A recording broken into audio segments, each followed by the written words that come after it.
Now, first of all, a simple question. Was this legal or not? No. I mean, and this may be the easiest question we have all interview. Venezuela is a sovereign country. Nicolas Maduro is the leader of that country.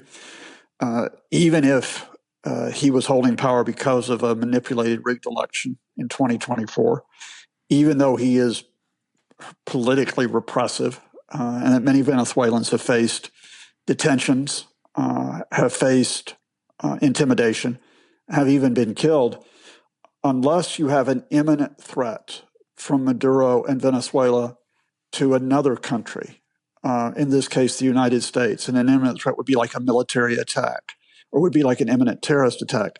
You have no cause in international law to do this. Now, already one of the listeners was on saying, what's different about Barack Obama going into Pakistan to capture and kill Osama bin Laden? Because Osama bin Laden and Al-Qaeda had been responsible for 9/11 killing more than 3,000 people. Which happened on American soil, of course. Which happened on American soil, as well as, the fact that they had been responsible for terrorist attacks, deadly terrorist attacks around the world. But no, that specific attack on American soil, and we can debate the extent of the U.S. law that subsequently covered that. And what it mandated. We certainly can debate the subsequent drone strikes that Obama launched for example, from Yemen, for example, in Africa. But the fundamental here is that Obama administration did not go into a sovereign country and kidnap the leader of that country. The post-1945 international order, and indeed international order to the extent that existed before that, is based upon the sovereignty of nations. And that is, you might not like what another country is doing. You might not like the way it handles its economy. You might not like the way that its politics are run. You might not like its military. Certainly, we could criticize a lot of countries in terms of the way that they repress their citizens. But there is not a basis in international law to go in and take the head of the government. And now it's interesting that President Zelensky has not lost his sense of humor, because when he was asked about this, he said, well, the logic of going in and removing a dictator from power, just as America has done, well, Trump knows what he must do next. In other words, a reference to Putin. Go in there and remove Putin. Yeah, and in fact, in the case of Putin, we actually have a basis for taking action against Putin that did not exist against Maduro. Remember that Putin is the subject of an arrest warrant by the International Criminal Court because of his mass deportation, kidnapping of Ukrainian children. There is no such international warrant out against Maduro. Now, if you were handling this, though, let me just add this very quickly, Pat. If the U.S. was very serious about trying Maduro on narco-terrorism, they could do that through the International Criminal Court. But guess who is not a member of that court? Of course, yeah. We have on the line Víctor Amaya, who's a Venezuelan journalist in Caracas. Victor, good morning and welcome. Good morning and thank you so much. Now, we're trying to figure out what is the reaction on the ground in Venezuela. I mean, obviously, there are many people who are glad that Maduro has gone and that the corruption which was evident in his regime has been, at least from the top, removed. But are we seeing joy unconfined on the streets? No, not on the streets, and mainly because everybody is realizing that Maduro is gone, but not his government. His government is very much still in power. Everybody else is holding their positions, and now his vice president has been selected as interim president of the country. So the repressive machine is still in place, and actually we saw today a bunch of people, even civilians, armed with weapons and with war weapons, even like threatening the people if they go out and chant in favor of Trump on his decision to remove Maduro from power.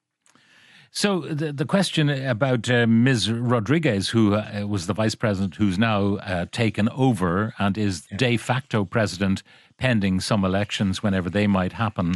There are some stories going around that she has been, if you like, flirting with the administration in the United States over recent months, saying that, they could offer a more U.S. friendly regime in Caracas. Is that true?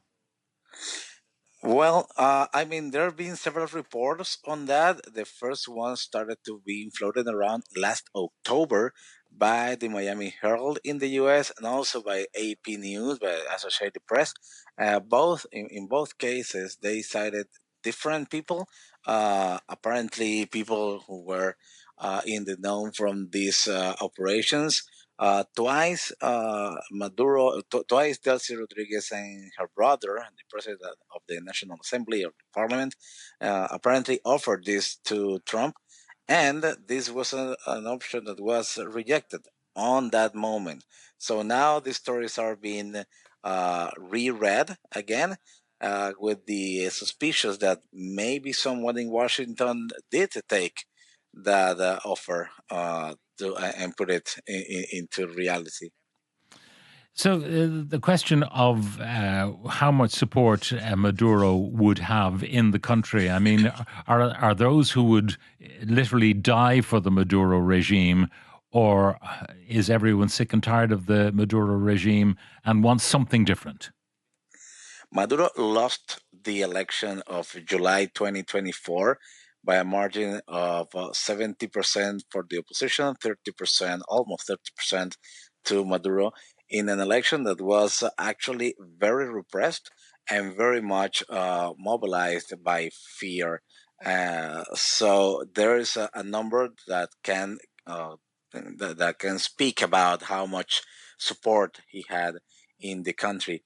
1 year and a half later, almost everybody knew in Venezuela that his government was not legitimate, that he was holding on to power without the legitimacy of the votes, but with the legitimacy, let's call it like that, of the weapons and the repressive structures. So there's a number to be counted on, and at the same time. From that moment, the presidential elections to today, there was more than 1,000 political prisoners, 25 people killed for actually go out to protest the official electoral results that said Maduro won the election without any proof of that. I don't think from July 2024 to this day, anyone changed his view and started embracing Maduro. What did you make, and what do Venezuelans generally make of the contention by Donald Trump that Venezuela had stolen American oil? That statement was really confusing. Then started some people to explain that probably Trump was referring to the 2007-2008 process of expropriations of American assets from oil companies in Venezuela by the Hugo Chavez government. But to be honest, most of the Venezuelans know that the oil is like a sovereignty issue. That kind of statements didn't sit well with the majority of Venezuelans. But at the same time, it's like, well, if you put that in a balance with the idea of taking out the Maduro government, a lot of eyebrows start to be rising. But I think everybody understands that the true interest of Donald Trump is a steady oil supplier in the hemisphere, and that he's making these statements like wildly inappropriate in order to get to this point. So Delcy Rodriguez is not only the vice president now, president in charge, but she is also the petroleum minister, the oil ministry of Venezuela. So she has been in charge of circumvent the sanctions and still keep selling oil to foreign markets, even under the U.S. heavy sanctions against Venezuelan oil. So we'll see if she opens up to new opportunities in the U.S. market.